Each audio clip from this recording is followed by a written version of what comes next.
Thank you very much. Assalamu alaikum. সাংবাদিক বন্ধুগণ, আপনাদের সবাইকে স্বাগত জানাচ্ছি। আপনারা জানেন গতকাল আন্দোলনের নামে তথাকথিত এক দফা অর্থাৎ সরকার পদত্যাগের কর্মসূচি ঘোষণা করা হয়েছে। আপনারা এও জানেন মাননীয় প্রধানমন্ত্রী বঙ্গবন্ধু কন্যা দেশ জননেত্রী শেখ হাসিনা 2018 সালে কোটা আন্দোলনের পরিপ্রেক্ষিতে সরকারের নিয়োগের ক্ষেত্রে সকল প্রকার কোটা বিলুপ্ত করেছিলেন। 2024 সালে জুন মাসে দেশের উচ্চ আদালত মুক্তিযোদ্ধা সন্তানদের মামলার পরিপ্রেক্ষিতে সেই কোটা পুনর্বহাল করে সরকার দ্রুতই হাইকোর্টের আদেশের বিরুদ্ধে আপিল করে এবং কোটা সংস্কারের একটি যৌক্তিক সমাধানের জন্য কাজ শুরু করে।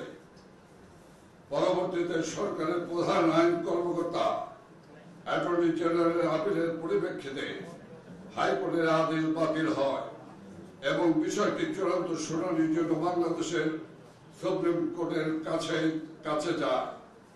এ অবস্থায় বিষয়টি আদালতের চূড়ান্ত নিষ্পত্তি না হওয়া পর্যন্ত ছাত্রদের ধৈর্য ধারণের জন্য মাননীয় প্রধানমন্ত্রী ও সরকারের পক্ষ থেকে বারবার আহ্বান জানানো হয়।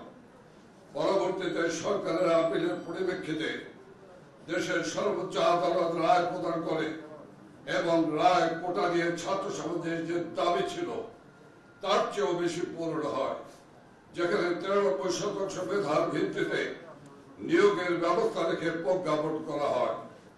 কিন্তু দাবি পূরণ হওয়া সত্ত্বেও বিএনপি জামাত ছাত্রদল ছাত্র শিবির শিক্ষার্থীদের মাঝে অনুপ্রবেশ করে ব্যাপক সহিংসতা টার্গেট কিলিং সহ সারা দেশে নৈরাজ্য ধ্বংসাত্মক কর্মকাণ্ড চালায় এবং অযৌক্তিক আন্দোলন চালিয়ে যেতে থাকে। আমাদের সরকার সাম্প্রতিক সহিংসতার ঘটনা তদন্তে বিচার বিভাগীয় কমিশন গঠন করেছে। এমনকি এই জুডিশিয়াল কমিশনে বিদেশি সংস্থা ও বিশেষজ্ঞ ব্যক্তিদের পরামর্শ অন্তর্ভুক্ত করা হবে মর্মে মাননীয় প্রধানমন্ত্রী নির্দেশনা প্রদান করেছেন। সাংবাদিক বন্ধুগণ, আমরা দেখেছি শুরু থেকে এই ছাত্র আন্দোলনের একটি রাজনৈতিক ইন্ধন ছিল। একথা আমরা বারবার জাতিকে সতর্ক করেছি। বিএনপি জামাত ছাত্রদল ছাত্র শিবির উগ্রবাদ সহ বিভিন্ন রাজনৈতিক দল ছাত্রদের কোটা সংস্কার আন্দোলনকে সরকার বিরোধী আন্দোলনে পরিণত করতে সক্রিয় ছিল এবং তাদের সশস্ত্র ক্যাডার বাহিনী অনুপ্রবেশ করে শিক্ষার্থীদের কাঁধে ভর করে সরকার পতনের ষড়যন্ত্রে তৎপর ছিল। এ অবস্থায় আন্দোলনের নামে রাজধানী ঢাকায় পরিকল্পিতভাবে নৈরাজ্য সৃষ্টি করা হয়, সরকারি গুরুত্বপূর্ণ স্থাপনায় আগুন দেওয়া হয়, আইন শৃঙ্খলা বাহিনীর সদস্যদের হত্যা করা হয়, সারা দেশে পরিকল্পিতভাবে নজিরবিহীন হত্যা ও ধ্বংসযজ্ঞ চালানো হয়। এতে অনেক মানুষ প্রাণ হারিয়েছে। প্রতিটি হত্যাকাণ্ড অত্যন্ত বেদনাদায়ক ও মর্মান্তিক। এ সকল হত্যাকাণ্ড ও ধ্বংসযজ্ঞ সম্পন্ন হয়েছে যখন সর্বোচ্চ আদালতে বিষয়টি মীমাংসা হচ্ছে। আমরা দেখেছি ঢাকা শহরে লাশ ফেলে আন্দোলনকে বেগবান করার জন্য দেশের বিভিন্ন জায়গা থেকে বিএনপি জামাতের সশস্ত্র ক্যাডারদের ঢাকায় জড়ো করা হয়েছিল। এইসব অস্ত্রধারীদের ছবি ও পরিচয় বিভিন্ন গণমাধ্যমে প্রকাশিত হয়েছে। আইন শৃঙ্খলা বাহিনী ও বাংলাদেশ আওয়ামী লীগের নেতাকর্মীরা শত উস্কানির মুখেও সব সময় ধৈর্য সংযমের পরিচয় দিয়েছে। আমরা বারবার সংঘাত সংঘর্ষ এড়াতে চেয়েছি এবং সকল প্রকার রাজনৈতিক কর্মসূচি শান্তিপূর্ণভাবে পালন করেছি। এমনকি গত কয়েকদিনের সময়সূচি আমরা পরিবর্তন করেছি, আপনারা জানেন। এরপর তাণ্ডব থামছে না এবং আমাদের এতদিনের অনুমানকে সত্য প্রমাণ করে আন্দোলনকারীদের নামে বিএনপি জামাত শিবির তাদের মুখ উন্মোচন করেছে। তারা গতকাল সরকার পদত্যাগের তথাকথিত এক দফা ঘোষণা করেছে। সরকার পরিবর্তনের দাবি ছাত্রদের নয়। এই দাবি ছাত্র আন্দোলনের ব্যানারে থাকা বিএনপি জামাত সরকার বিরোধী গোষ্ঠী, মূলত এই বিএনপি জামাত সরকার পদত্যাগের আন্দোলনের নামে দেশে হত্যা ও ধ্বংসযজ্ঞ চালাতে চায় এবং বাংলাদেশকে একটি গৃহযুদ্ধের দিকে ঠেলে দিতে চায়।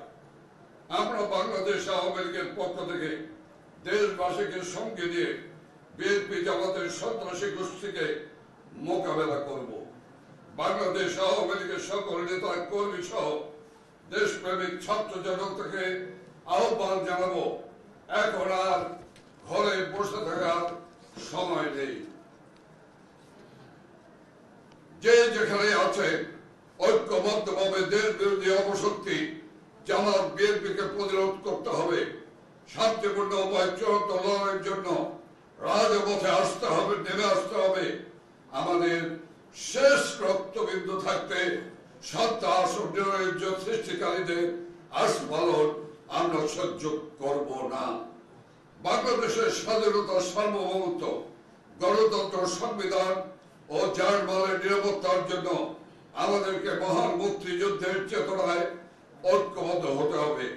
আপনারা দেখেছেন আজ সকালে এই সন্ত্রাসী গোষ্ঠী বিনা কারণে বঙ্গবন্ধু শেখ মুজিব মেডিকেল বিশ্ববিদ্যালয় হাসপাতালকে রেহাই দেয়নি, তারা আগুন জ্বালিয়েছে এবং ঢাকা সিএমএম আদালতে হামলা ও ভাঙচুর চালিয়েছে।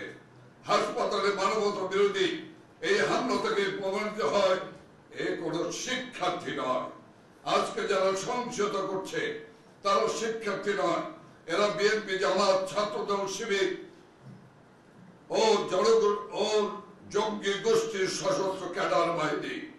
আমরা অভিভাবকদের প্রতি আহ্বান জানাবো, এই সন্ত্রাসীদের অপপ্রচার ও গুজবে বিভ্রান্ত হবেন না, আপনাদের সন্তানদের ঘরে রাখুন। আর যারা রাস্তায় অবস্থান নিয়েছে তাদেরকে ঘরে ফিরে যেতে অনুরোধ করছি। আমরা ছাত্র সমাজকে আবারও বলতে চাই, বর্তমান সরকার ছাত্র সমাজের যে কোনো দাবির প্রতি সহনশীল। ছাত্র সমাজের সকল দাবি পূরণ করা হয়েছে। ছাত্রদের সাথে আলোচনার জন্য মাননীয় প্রধানমন্ত্রী গণভবনের দরজা উন্মুক্ত রেখেছেন। সরকার তাদের যে কোনো বক্তব্য শোনার জন্য প্রতিশ্রুতিবদ্ধ, কিন্তু ছাত্র সমাজের কাঁধের উপর বন্দুক রেখে বর্তমান সরকারকে হটিয়ে দেওয়ার ষড়যন্ত্র বাংলাদেশের কৃষক, শ্রমিক, ছাত্র, অবমর জনগণ মেনে নেবে না। সরকার পতনের এই আন্দোলন ছাত্র সমাজের নয়। তথাকথিত সরকার পতনের এক দফা দাবি ক্ষমতা লিপ্স দেশ বিরোধী বিএনপি জামাত ষড়যন্ত্রকারীদের। বাংলাদেশ আওয়ামী লীগ ইতিমধ্যে সন্ত্রাস ও নৈরাজ্য সৃষ্টিকারীদের বিরুদ্ধে পাড়া মহল্লায় রাজপথে কঠিন প্রতিরোধের সিদ্ধান্ত নিয়েছে। এর ফলে উদ্ভূত পরিস্থিতি ও সকল হত্যা সহিংসতার দায় আন্দোলনকারী নেতৃত্বকেই দিতে হবে।